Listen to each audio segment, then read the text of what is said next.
Hello everyone. In this session, we will talk about the packaging of your chain code. So let's try to understand in this slide what command you have to run. So in this step, what we will do, so we already developed the chain code. Now we will perform the step number 2, which is packaging of your chain code. So once you do a packaging of your chain code, it will write that package to a file, and the extension of that file is .tar.gz. That is something we already talked about in the past. Now, what is the syntax of the command which you have to run? So syntax is like peer, lifecycle, chain code, package. So this is a command which you're going to run for the lifecycle management, which is your package. And then there are two other thing, which is your out file and the flags. So example of this command is shown below, like it's peer, lifecycle, chain code, package. Now you will define your tar file name, your package file name. So in our case, the name which I'm using is property.tar.cz, but this you can use as per the standard, whatever application you're deploying. So since we are creating a property transfer application. So for me, my tar file name is property.tar.cz. Now, along with that, you have defined, so there are some flags, like we have the flag is path, language, and label.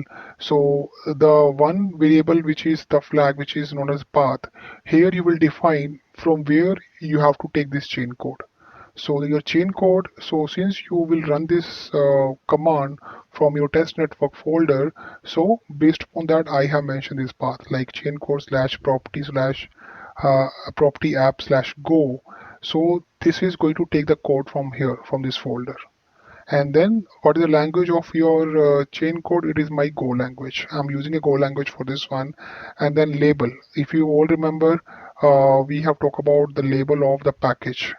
So in the lifecycle slides, if you remember, my package name was property underscore one. That is something I'm defining here. Now, when you package this one, so every organization can have their own labels. There is no hard rule that the label has to be same, but the standard is that instead of all the organization going and creating this package, only one organization can do create this package and send to other people.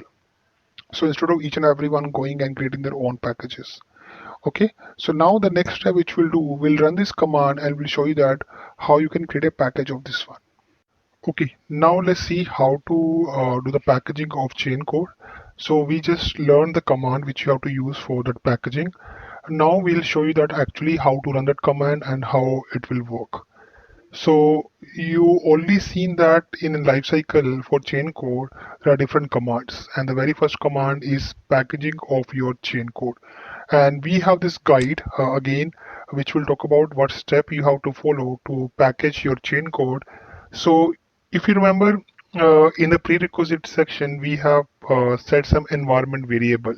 So before you really go and run any command, so since you have to run this command from peer CLI, you have to set some environment variable. So in the last session, we have done it manually one by one, but now to make it easy, what I have done, I have created one shell script file, and I have put all my export command inside this file. So instead of I go manually run one by one, so I can simply go to this file. I can simply run this file.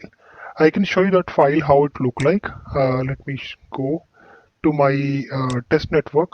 So basically what I have done, I went to my again test network here. I created this file. I can I can show that to you how it look like.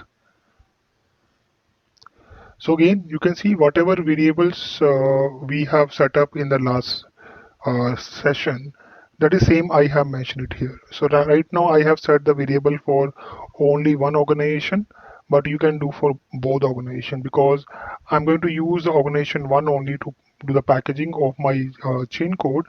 So I want to set the variable for organization one only. Alright, so similar way you can just create this script file. I already attached to this installation guide or this packaging guide, which you can download and you can use that also. Now let's go back to our uh, uh, so that guide which we have in place. So now we'll show you that how to package your chain code. So very first step is that you should have this sh file under your fabric sample slash test network folder. So I believe when you will follow this step, you will perform this step first of all, which I have done from my side. Now we will run this file with the help of this command. So first of all, I will go to here my fabric samples, and then I will go to test network. So now I am under my test network. You can run a ls command just to check you have this file or not. Yes, so yes, I do have this file. So how to run this file? You can simply say source dot slash this file.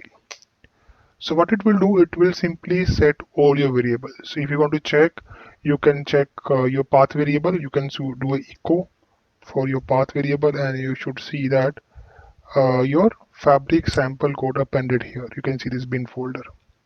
Alright, so this is how you can make it quick, and instead of running all this command one by one, you can simply execute this shell file. Now, the next step which you have to follow, if you just see here, so we have to run only one command to package your chain code. So this is which we already understand. I will simply go and copy this command. Before that one, you can run a simple peer command. You can simply run a peer command, whether you check whether you are able to run the peer command or not. So once you see this kind of response, that means your peer, you can connect to your peer CLI. Okay, and in case you want to check all the command for your life cycle, you can run this one, peer lifecycle. So that should show you all the lifecycle commands which we already discussed, like package, then installed, then query installed, then get installed package. All these commands will execute one by one.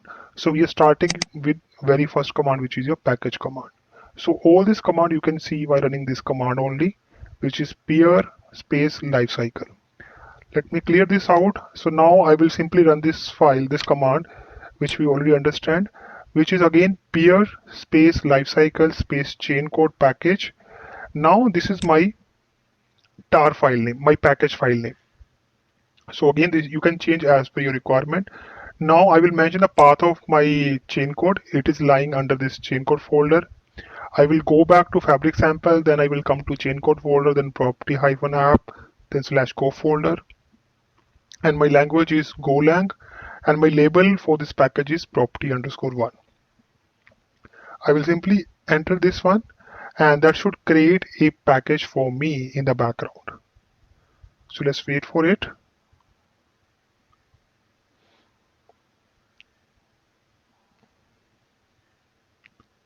So let me open that folder structure also in the background. You can see that this is successful. So you should see a package with this name property.tar.gz. Let's go back and check. I have to go to my fabric samples, and I have to go to my chain code.